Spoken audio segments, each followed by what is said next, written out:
What's going on, YouTube? Thought today we'd talk about brush guns. I don't know, just something I've been thinking about a little bit and figuring I'd make a video on my opinions on brush guns and what makes a good brush gun and whatnot. First off though, let's talk about what a brush gun is. A brush gun, in my eyes, is a lightweight rifle, short, handy, maneuverable. That's the big one, maneuverable. Okay, some that you can get into the thick stuff and move around with. Okay, some that you're going to be able to bring up to your shoulder quickly. You know, obviously if you've got a, I don't know, 26-inch barreled 300 Win Mag, okay, with a 4x16 optic, cranked all the way up, you know, that's just gonna, it's just gonna rattle up in the sticks. It's gonna hang up on stuff. You know, you're looking for something that doesn't hang up in brush.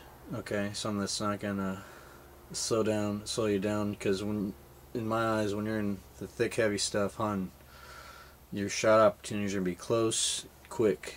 Okay, they're gonna be real close and they're real quick. You're gonna need to be able to bring your gun up and fire off an accurate shot before the animal runs off.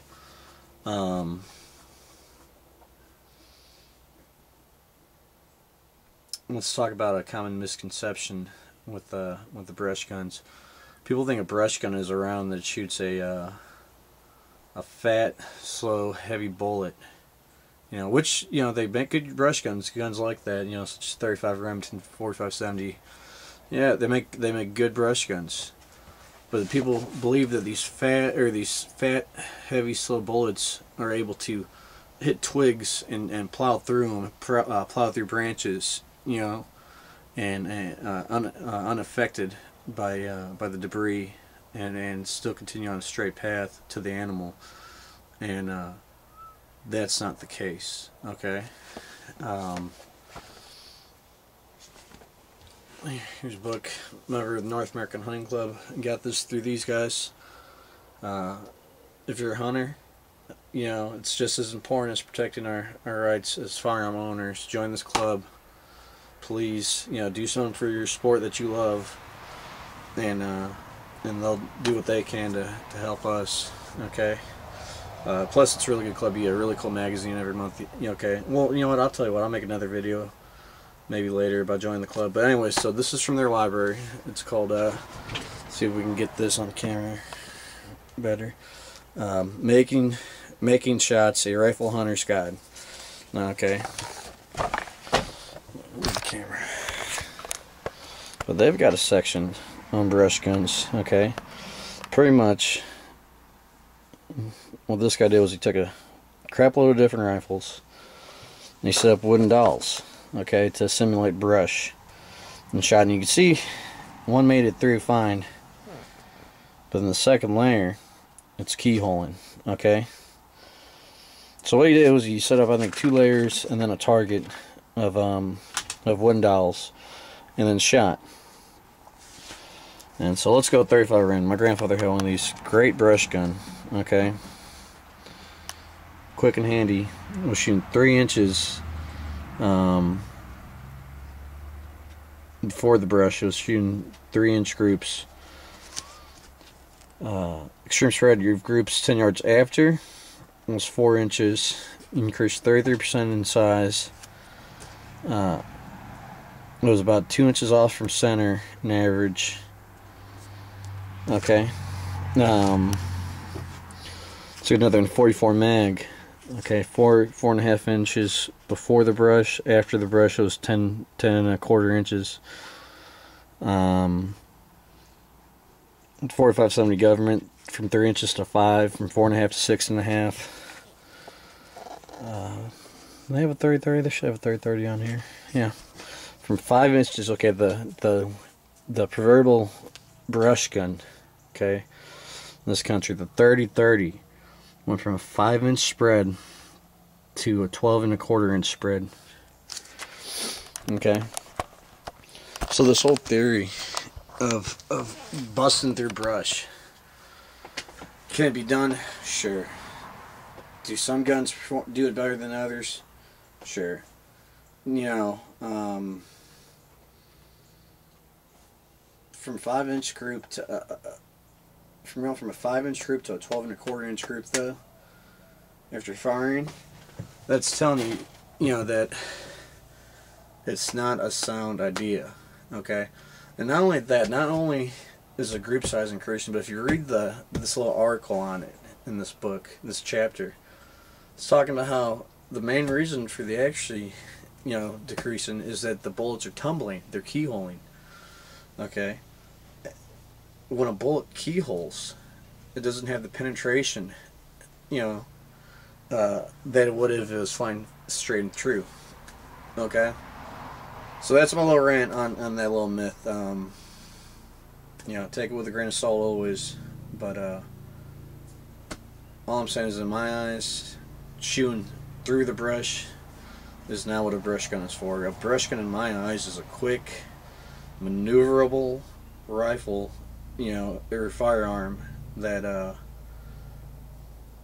that can cleanly take an animal in the woods that you can get around with. Okay, and so like I was saying, proverbial brush gun right here. It's Marlin 336 3030. I'm running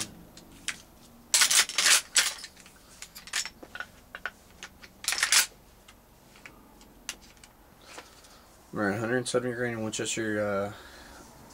What are these, Super X's, I guess?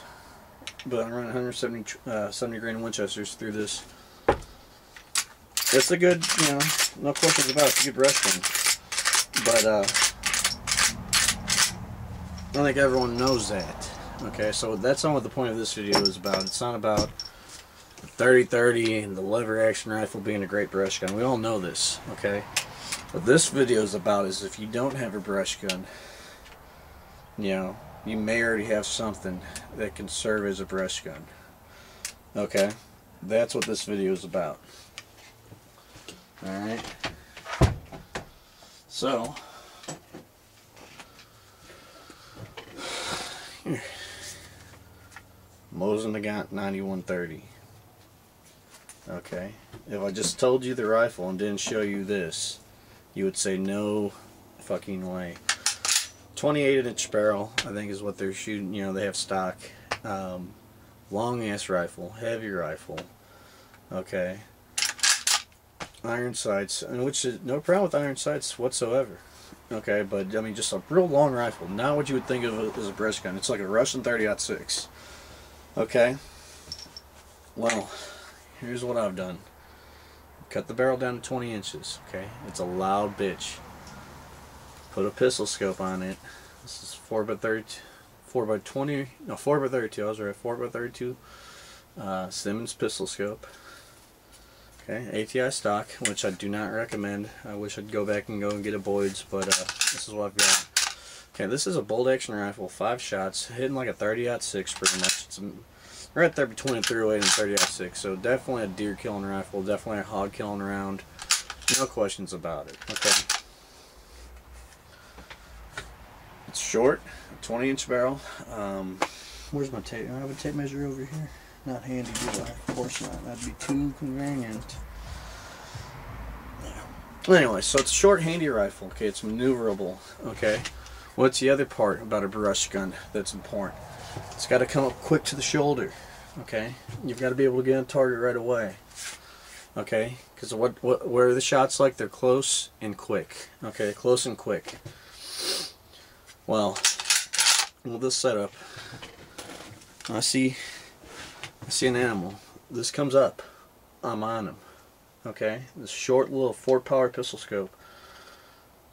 Okay, now I'll be honest with you, I don't do a whole lot of brush hunting. I thought about getting a 2-power, but mainly I want to shoot this at the range. You know, I want to have fun with it. But it works as a brush gun. But if this was strictly going to be a brush gun, I would even consider going down to a 2-power pistol scope for the wider field of view and the quicker target acquisition. Okay. The 4x32 works just fine. I've killed 2 deer. My buddy killed a deer with it this year. Good brush gun. If you've got the time and the know-how, you can cut this barrel down square and recrown it. Okay, I'm shooting right at an inch at 50 yards with this rifle. Okay, it's not great, but am I going to shoot past 50 yards in the brush? No. No. So, okay, real quick acquisition scope. This is a great brush gun. Okay, I hit, one of the spikes I hit was, he wasn't run, but he was trotting this way, and I was able to bring the rifle up, track him, and pop him. Great brush gun. 5 shots. So anyways, like I was saying, if you got the know-how and you think you can handle a test like this, these Mil-Surps can make outstanding brush guns. Look at the 303 British. That's a great brush gun. I don't own one, but I'm pretty sure in factory form they'd be alright with the iron sights. You know, it's a real fast little bolt action rifle. So Mil-Surps, that's something to look at. If you got some Mil-Surps lying around. Mausers, you can cut down your Mauser. Okay, sporterize it. If you don't want to go with an optic, maybe a large aperture peep sight be a good option. Okay, so some kind of sighting system that's quick and easy to see. You know, that puts you on target fast. That's a good option. Okay, that's what you're going to be looking for. So my solution was this Mosin Nagant 4x32 pistol scope. Alright, enough about that. Alright, so let's say you're not into the Mil-Surp option, okay? Let's say you don't have one, you don't want one, you don't want to deal with finding the ammo for it, you don't want to deal with chopping down a piece of history, whatever have you, okay? That's not an option you like. Well, being a gun owner, it stands to reason that you have a shotgun for home defense. It stands to reason that shotgun you have for home defense is a shorter shotgun for inside the home work. Alright, so you're going to have an 18.5 inch barrel, whatever. Shorter stock, maybe. Who knows? Well, you have that so you can maneuver in your hallways and in your tighter spaces. Well, it's brush. It's nothing but a tighter space, like we've been talking about. You want maneuverability, right? You want maneuverability. Mossberg 500, okay? This is just what I have. This is the platform I prefer. But a tactical or combat shotgun makes a good brush gun, okay? Shots are going to be what? Close and quick. Double out buck. You got to spread it, okay? You want a slow, heavy round. 1 ounce slug. Don't get bigger than that. I guess it does, but for practicality reasons, it doesn't get much bigger than that. Okay. I've got the Mossberg with the 7-shot extension. Okay. Your Remington guys got a little easier. You just can add an extension. This I have to buy a whole new tube to get an extension. But I did that. Okay. I hold 7 shots in here. This is my home defense shotgun. Hold 7 shots, double out buck. If you're hunting some real thick stuff where you're not going to see anything, I'd say past 20-25 yards, there's just no way you're going to see something past there. Double out buck. That's a good round. That's a good round for shooting deer. I mean, in all honesty, you've got to be close. But if you're in the brush, where the shot's at, they're close. And quick. Y'all get tired of me saying that, I know. But, so mine's got a rifle sight set up on it, which would work, would most definitely work.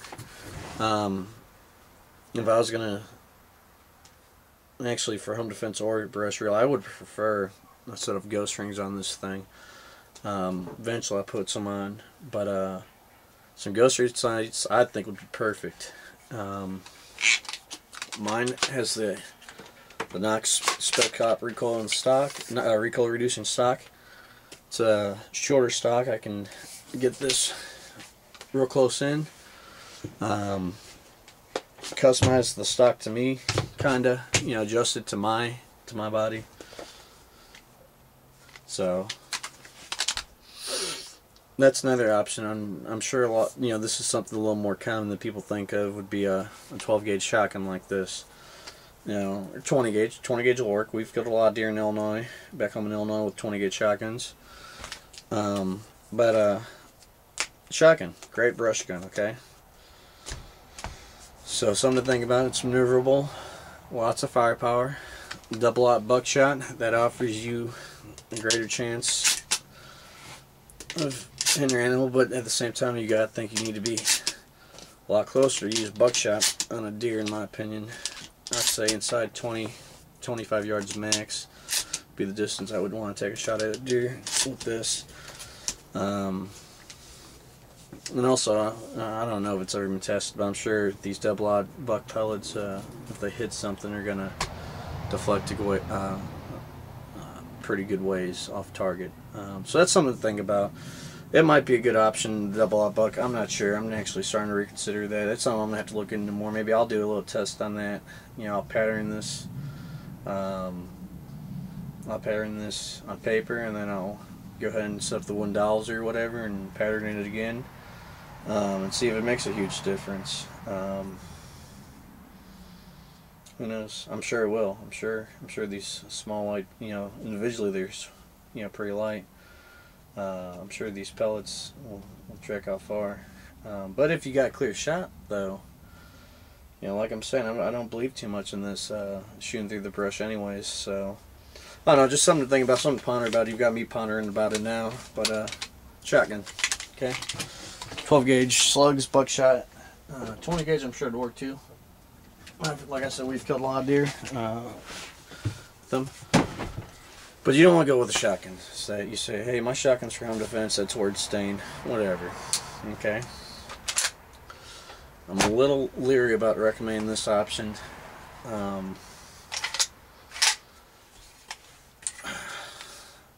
AK-47, AR-15, whatever have you, your tactical black rifles, whatever you want to call them, assault rifles, sporting rifles. Well, know what I'm talking about. Semi-automatic centerfire rifle. I think it can be a good brush gun option. It's short, it's handy, it was made. You know, nowadays these guns are made for ergonomics, maneuverability. You know, I'm not too sure about the 223. I know down here in Texas a lot of people use that round to hunt deer. I'm not completely sold on that yet. Yes, we do have smaller deer. I just don't feel comfortable going out and saying, yes, the 223 is a deer round. Okay? I don't care if you flame me for it. I don't really care. In my opinions, I don't know. I have a hard time recommending that round as an option for deer hunting. Now the AK round, 7.62x39, not so much. Ballistically on paper, it's pretty damn close to a 30-30 when you look at the ballistics. Here's the issue I'm gonna have with recommending an AK though. Is what do I have loaded in this? Some cheap steel full mill jacket rounds. Okay. That's not a hunting round. Look at this. Here's a 30-30. Soft point, lead tip. You know, that's a hunting round. I see too many kids thinking, I'll go this AK, he says it's a good hunting gun, I'm just going to go out there with this 30-round mag of steel-cased fucking FMJs and punch a shit ton of holes in a bunch of animals. Unethical. That's what that is. Okay? So, what I'm going to say with using the centerfire semi-automatic rifles is, if you're going to use them, use quality ammunition, okay? Don't just use your range ammo. This steel-cased crap. Go out, take the time like any other rifle, find what your rifle likes to shoot, and what's going to put an animal down humanely, okay? I'm going to tell you this right now. If I caught someone using this shit on the woods, on my property, or where I was hunting at, using some crap like this, I'd kick their fucking ass. Okay, this is not a deer hunting cartridge right here. FMJ. Okay, that's my little rant on that. But alright, back to it. So, like I was saying, the 7.62x39, similar in ballistics to 30-30. Okay, if you use a quality bullet, then this could be a good option. Here in Texas, I've talked to game wardens. You can hunt with this. I could hunt with a 30-round magazine. Okay, that brings me to my next kind of little dilemma with recommending this as an option. Is how many guys are gonna go out there, see a deer, have this thing locked and loaded, pop, pop, pop, pop, pop, pop, pop, pop, and just like you're shooting a goddamn 249 or something. Think you're just gonna walk your bullets into the deer as it's run off. That's unethical. It's dangerous. That's another thing. Get your ass kicked around my place. Okay. But if you can control yourself, okay, and not think some automatic fire capability, is gonna make up for marksmanship, and you put your shots where they matter. Assault rifle can make a damn good brush gun, in my opinion. So, alright, and I'm sure a lot of people have thought about that already. They're mighty popular. Okay, so let's go over what we've talked about so far. Obviously, like I said in this video, lever actions, great brush guns, but like I said, that's not what this video is about. This is about other alternatives to what you can use as a brush gun. So I showed you my sporterized Mosin. I got 20-inch barrel, so Mil-Surps. If you can sporterize them, if you don't have an issue with sporterizing them, they can make a great brush gun. Okay. Home defense shotguns, because they tend to be shorter, make great brush guns. Center fire semi-automatics, and not just your ARs and your AKs, your mini 14s, your mini 30s. What else is there? Your ARs, AKs, minis. Even like the PTR 91, the G3 clones. I've never personally had one, but I'm pretty sure they make them with the shorter barrels, with 16-inch barrels. That's a 308. That's a damn good deer rifle.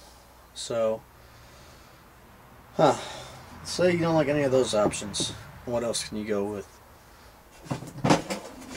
You go dirty hair on their ass. Okay, this right here, it's 44 meg. It's shooting a 240 grain hollow point. This was my hunting sidearm for the longest time. It's a little heavy, but still, I mean, compared to these rifles, look, it fits in the whole frame all at once. Sweet, huh? This is a good brush gun. Okay. How much more maneuverable does it get than this? Than a pistol, a revolver, or Glock 20. Two very convenient options. And you know what I like about this is I always carry a sidearm when I'm out hunting, and now it's generally going to be this one. Let's say you're hunting on a feeder, right? And you're hunting over 200 yard area. Right, let's say feeder's 100 yards away, but you've got another 100 yards of clear field behind it. Another 200 even. So you shoot out to 300 yards. I'm taking my 301 mag out there, or my 270, But let's say the walk back to camp, though, you can walk through some deer trails. The 301 mag, 270, 243, 30-06. That's big old scope. Brings us back to the beginning of the video. That's not a brush gun. You got this big old scope. You probably didn't think to lower the magnification. I never walk through the woods with my magnification all the way on. I'm lying right there. We're all human. We forget, okay? We all know we should turn the magnification all the way down, but shit happens. I'm walking through the woods, though. I've got this baby. Or this baby. I'm not even going to mess with the rifle. I've got a pistol, perfectly capable of killing a deer hog-sized game. It's maneuverable. That's the hunting revolver, the hunting pistol. Great brush guns, because where a shot's going to be, they're going to be close and they're going to be quick. If you can pull this out of your tanker holster, your outside the waistband holster, your thigh holster, however you carry your hunting revolver, your bandolier holster, whatever, however you carry this, if you can get it out quickly. You know, this is a much better option than your blind gun. This is a much better option in my eyes than a bolt action 30-06. You know, with a big old scope on it that's slung across your back. Alright, so that's another thing to think about. A lot of people, they kind of overlook the handguns, I think. But great brush guns. And that brings me to the last point. I actually almost totally forgot. Brush guns, in my eyes, should not have a sling. That rifle should be in your hands, ready to go from the moment you walk in the woods to the moment you walk out. If you've got a sling on there, you're going to get tired. You're going to think, I'm going to sling this for a minute, you know, do whatever. And that's going to be when the deer, you know, pops out in front of you. Okay? So, it's my opinion that your deer rifle should be in your hands. Your brush rifle should be in your hands at all times. Okay? And that's why I'm not a huge fan of rocking a sling on them. You'll see my 30's got a sling on it, but my Mosin doesn't. It's got the swivel studs to install a sling, but I'm not too keen on putting a sling on it just yet. And like I'm saying, when I carry my 30, it's not slung. Okay. But anyways, there's my little video on brush guns. Leave a comment. Better yet, make a video response to it. If you want to throw in your little 2 cents on the mix, it's more than welcomed. That's what this YouTube community is all about. Is let's get our ideas out there, share your info, share your knowledge. Let's share it with each other. All right, guys. So thanks for watching, and you all shoot safe, and I'll catch you guys later.